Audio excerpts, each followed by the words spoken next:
Boa noite a todos. Que a paz do Mestre Jesus encontre guarita em nossos corações.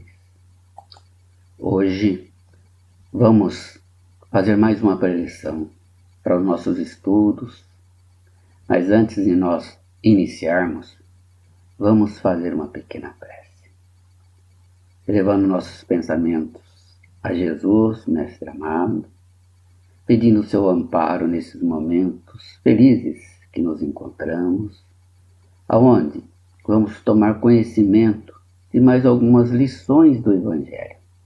Lições estas que nos ajudam a entender melhor, a ver, ouvir e sentir em nossos corações. Pai, fique conosco, hoje e sempre. Bom, meus amigos, agora que nós estamos preparados, podemos iniciar a nossa presença. E vamos iniciar agradecendo ao Pai a oportunidade de estarmos aqui esta noite, onde vencemos muitos obstáculos que tentavam impedir a nossa chegada nesta casa. Assim, podemos respirar pausadamente, sentindo o frescor do ar noturno invadindo o nosso ser, elevando o nosso pensamento mais puro e preparado para este momento. A imersão neste ambiente espiritual reconforta as nossas aflições, e a mão generosa do Criador nos sustenta e faz vibrar o nosso ser, afastando as nossas dúvidas e incertezas que são frutos de nossa ignorância. Agora, vamos ouvir com a alma, sentindo confiante a luz que envolve a cada um de nós. E o Mestre irá proporcionar momentos de paz íntima, semelhante ao nosso olhar, com carinho em nossos corações. E essa certeza de estarmos junto ao Mestre nos fortalece e anima, e entramos em estado propício de entendimento e análise de suas palavras. Hoje, estamos iniciando mais um capítulo do Evangelho segundo o Espiritismo, capítulo 4, cujo tema central é: ninguém pode ver o reino de Deus se não nascer de novo. Utilizaremos para nossas reflexões desta noite versículos do Evangelho de Mateus e de João, os comentários de Allan Kardec e do livro Luz Imperecível de Honório Abreu. Teremos a oportunidade de avançar um pouco sobre esse tema muito importante, que quanto melhor e compreendido, apresenta uma visão ampla e mais clara sobre alguns pontos da doutrina do Mestre Jesus. Vamos permanecer como um aprendiz, sedentos pelo conhecimento e aberto a novo olhar sobre o tema ressurreição e reencarnação. Tema esse de grande importância para todos nós, para que possamos compreender a nossa evolução rumo ao reino de Deus, de forma coerente com o tempo de vida que passamos em nosso planeta e a consequente assimilação dos ensinos de Jesus. Iniciaremos com a leitura de duas passagens no Evangelho de Mateus.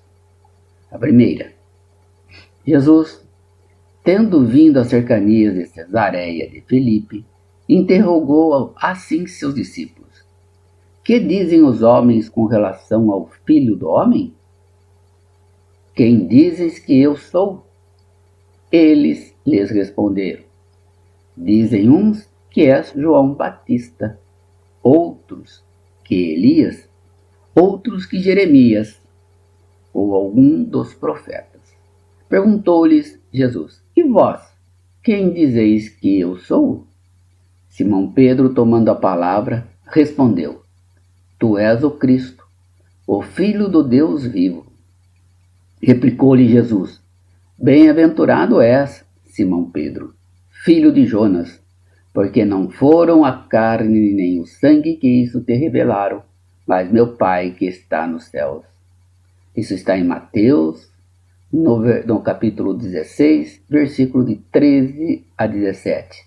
E a mesma passagem em Marcos, capítulo 8, versículo de 27 a 30. Vamos pensar um pouco sobre esta passagem. Que dizem os homens com relação ao Filho do Homem? Está claro que Jesus está convidando os seus discípulos a estarem atentos ao movimento em redor de si, a serem observadores e andar bem informados. Similar posição sugere a codificação espírita, elegendo a fé raciocinada, o conhecimento daqueles padrões que favoreçam a plena avaliação de nossa posição dentro da evolução. Filho do homem. Filho representa resultado, consequência. O Filho do homem é, portanto, o produto da evolução humana, o homem por excelência que, amadurecendo os seus potenciais, penetra nas linhas de assimilação das revelações espirituais. Notamos aqui que os judeus tinham conhecimento sobre a reencarnação quanto dizem. Dizem uns que é João Batista, outros que Elias, outros que Jeremias ou algum dos profetas. Na segunda passagem do Evangelho, após a transfiguração, foi relatado assim: seus discípulos então o interrogaram desta forma: por que dizem os escribas ser preciso que antes volte Elias? Jesus lhes respondeu: é verdade que Elias há de vir e restabelecer todas as coisas. Mas eu vos declaro que Elias já veio, e eles não o reconheceram e o trataram como lhes aprouve. É assim que o farão sofrer o Filho do Homem. Então seus discípulos compreenderam que fora de João Batista que ele falara. Essa passagem está em Mateus, capítulo 17, versículos de 10 a 13, e Marcos, em capítulo 9, versículo de 11 a 13. Inicialmente, veremos o significado de cada palavra: ressurreição e reencarnação. A ressurreição é volta à vida, ação de retornar da morte. É a recomposição do ser humano em corpo e alma por Deus no dia do juízo final. Reencarnação, ato de reencarnar. Nova encarnação, retorno do espírito à vida corpórea em outro corpo especialmente formado para ele. Ato de ressurgir e ato de reencarnar. Ambos têm significados parecidos, mas com conteúdos bem diferentes, o que nos leva a estudar o que diz o Evangelho de Jesus, refletindo sobre cada ensino. Sempre que estudamos livros do Antigo Testamento e analisamos os textos e passagens, percebemos claramente que a reencarnação fazia parte dos dogmas do povo judeu, porém com o nome de ressurreição. À época de Jesus, somente os saduceus não aceitavam que a vida tinha uma continuidade após a morte, pois sua crença era de que tudo terminava com a morte.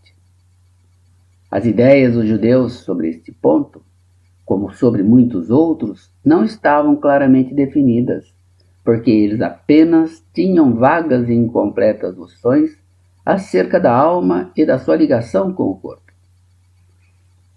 Tinham a certeza que um homem que viveu e morreu poderia voltar à vida novamente, porém não sabiam e não compreendiam de que maneira o fato poderia acontecer. Os judeus possuíam a crença de que João Batista era Elias, mas o corpo de João não podia ser o de Elias, pois que João fora visto criança e seus pais eram conhecidos. João Batista, nesse caso, poderia ser Elias reencarnado, porém não ressuscitado. Compreendemos que João Batista e Elias eram o mesmo espírito em corpos diferentes, cada qual com suas características físicas, mas com o mesmo conhecimento intelectual e moral que a alma adquiriu no campo do espírito. Não se perde jamais os valores que já adquiriu, pertence ao seu patrimônio de conquista pessoal, intransferível e permanente. Na verdade, a ressurreição dá a ideia de voltar à vida o corpo que já está morto, o que a ciência demonstra ser materialmente impossível, sobretudo quanto os elementos desse corpo já se acham desde muito tempo dispersos e absorvidos na natureza. Lavoisier já afirmava: na natureza nada se cria, nada se perde, tudo se transforma. A reencarnação é a volta da alma ou espírito à vida corpórea, mas em outro corpo especialmente formado para ele, e que nada tem de comum com o antigo. Compreendemos então que os corpos são novos, mas o espírito é o mesmo. A ressurreição é do espírito e não do corpo. É o espírito imortal que, após a morte e transformação do corpo físico, ressurge e se manifesta aos que ficaram no mundo, comprovando sua sobrevivência e a conservação da sua individualidade. A ideia de que João Batista era Elias e de que os profetas podiam reviver na terra aparece em muitas passagens dos evangelhos, notadamente nos acima citados. E se essa ideia fosse um erro, Jesus não deixaria de combater, como combateu tantas outras. Longe disso, ele a sanciona com toda a sua autoridade e a põe por princípio e condição necessária quando diz: ninguém pode ver o reino de Deus se não nascer de novo. E insiste, acrescentando: não te admires de que eu te haja dito ser preciso nasças de novo. Não tem como deixar de compreender que, pelo nome de ressurreição, o princípio da reencarnação era ponto de convergência de uma das crenças fundamentais dos judeus.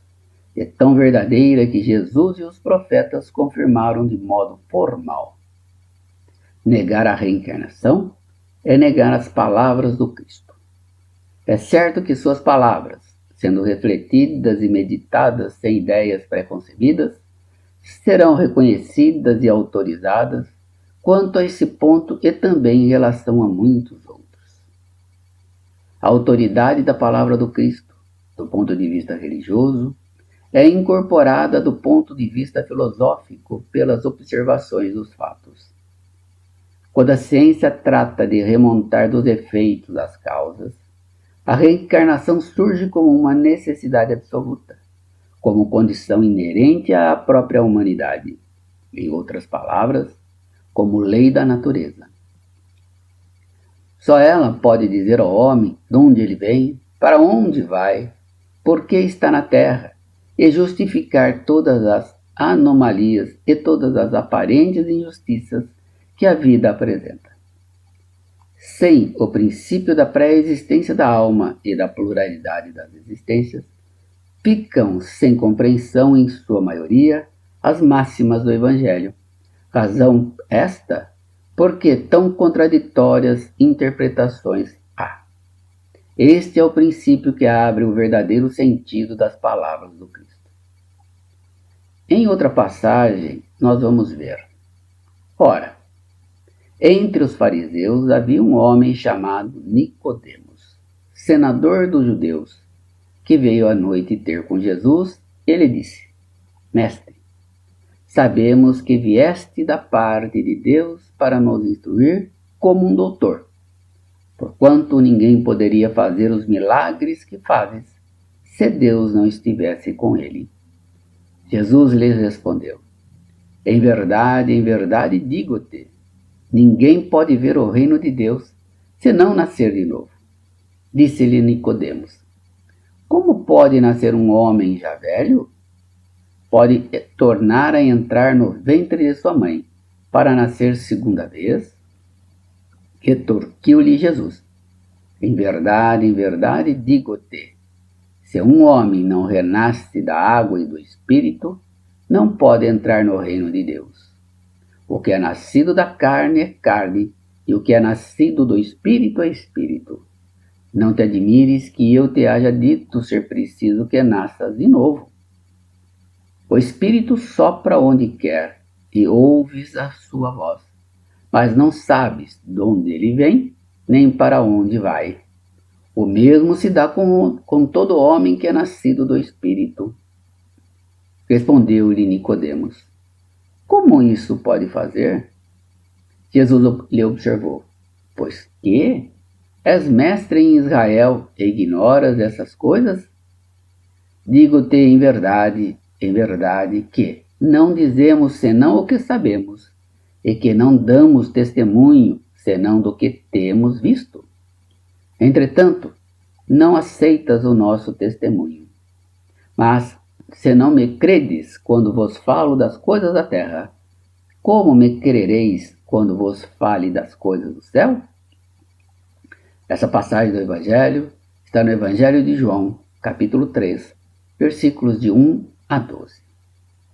Os fariseus, à época de Jesus, afastavam-se de tudo que pudesse contaminá-los.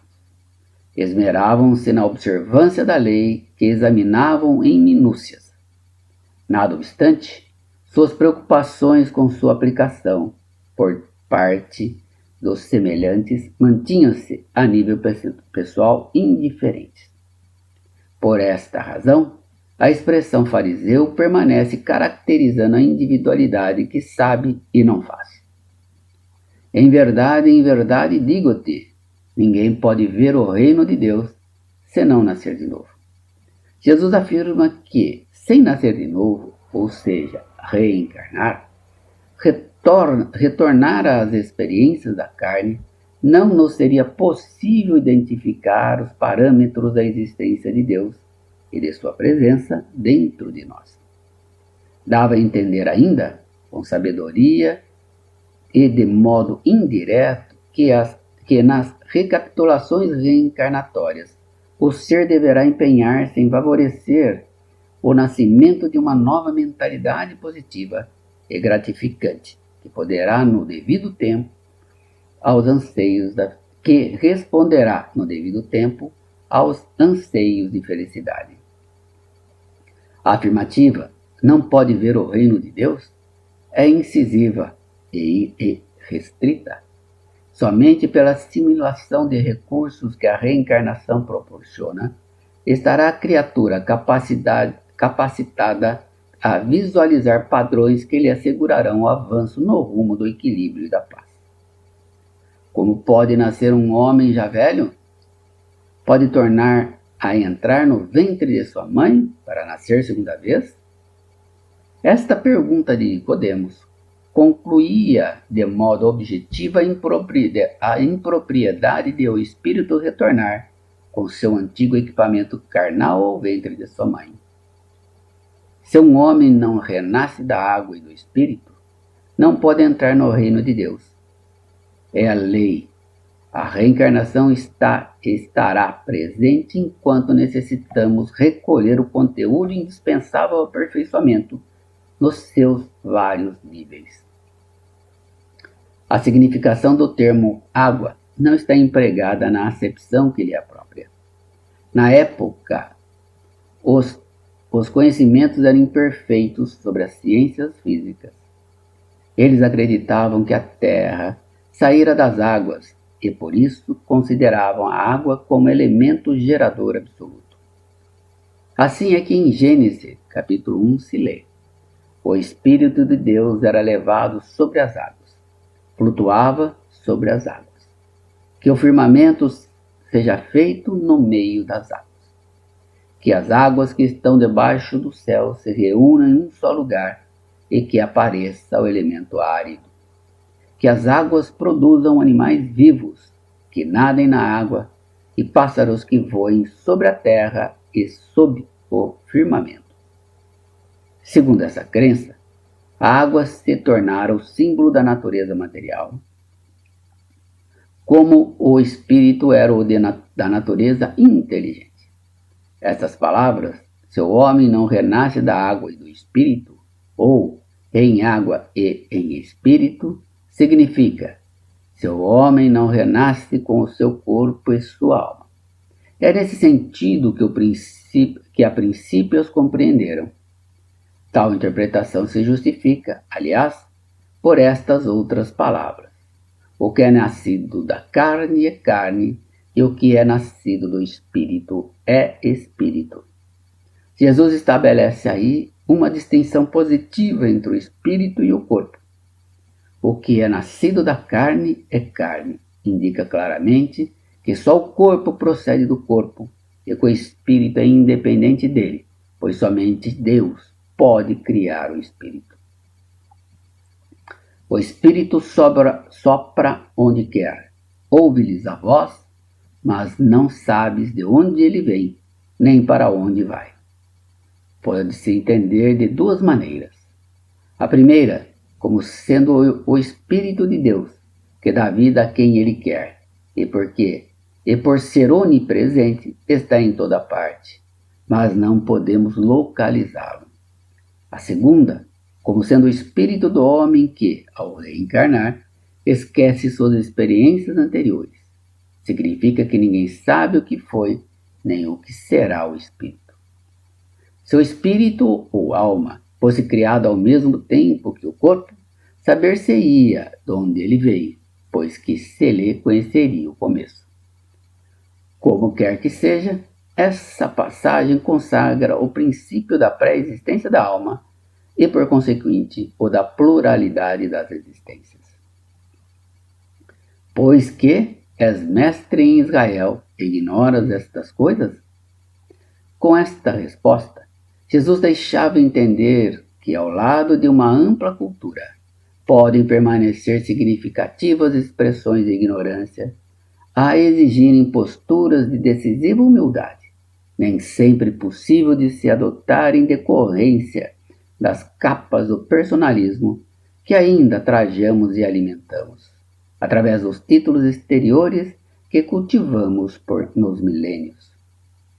A simplicidade é chamada a fim de que possamos diagnosticar os focos de nossa carência, sem o que se tornará impossível atingir as novas metas que visualizamos ao longo do tempo. Entretanto, não aceitas o nosso testemunho. Essa frase de Jesus é muito significativa, pois só pode dar testemunho quem já vivenciou. A nossa realidade, muitas vezes, põe em dúvida o testemunho de Jesus. A condição de êxito prende-se, portanto, à firme decisão de desarticular tendências sistemáticas à cristalização mental, que residem em nós. O sentimento é o campo em que se assentará o processo de crescimento espiritual. Agora, com o conhecimento da necessidade de reencarnar diversas vezes, começamos a pensar: será que existe um limite para a encarnação? E nesse ponto, recorremos ao espírito de São Luís, que vem ao nosso auxílio. A reencarnação não tem um limite propriamente dito. Conforme o espírito vai somando os valores morais, isto é, o espírito se purifica, ele deixa de necessitar de corpos tão pesados quanto ao nosso corpo atual.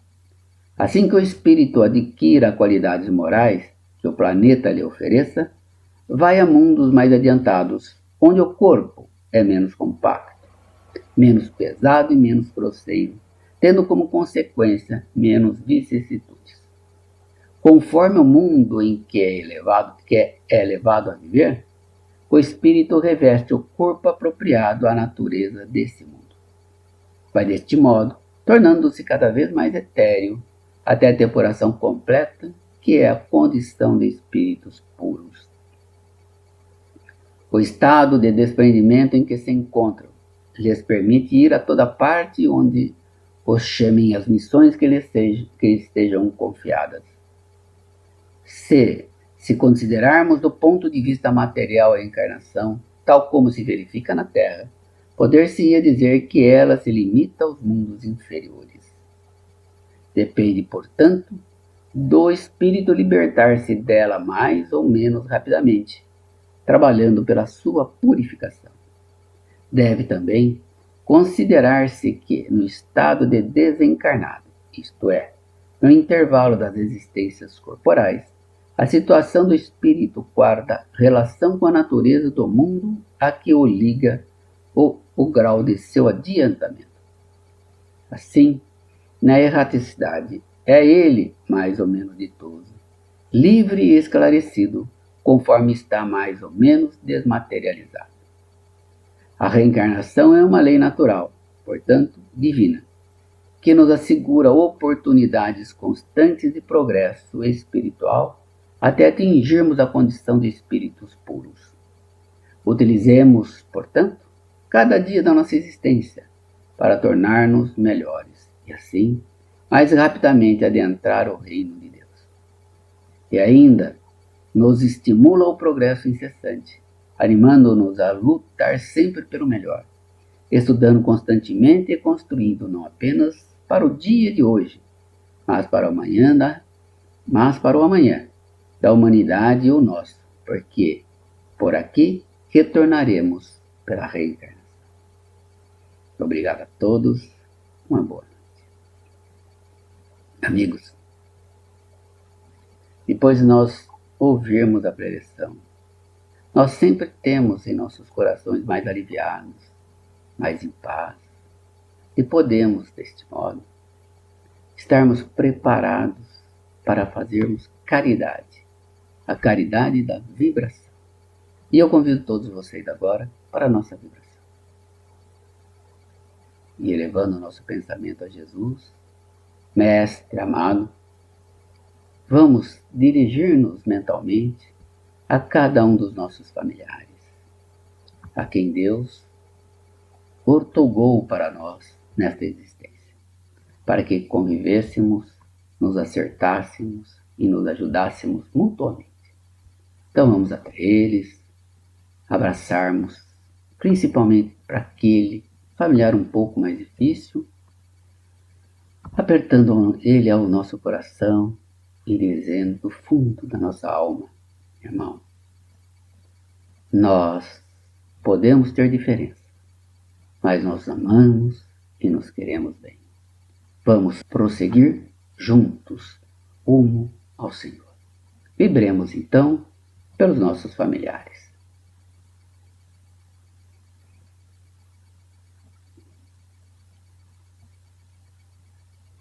Agradecemos a Jesus por estar nesses momentos conosco.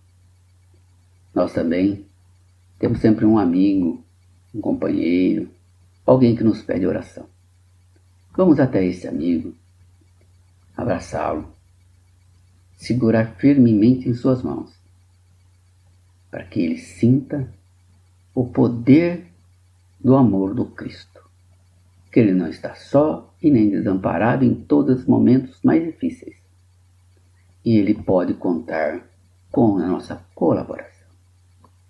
Vibremos então por esse amigo querido.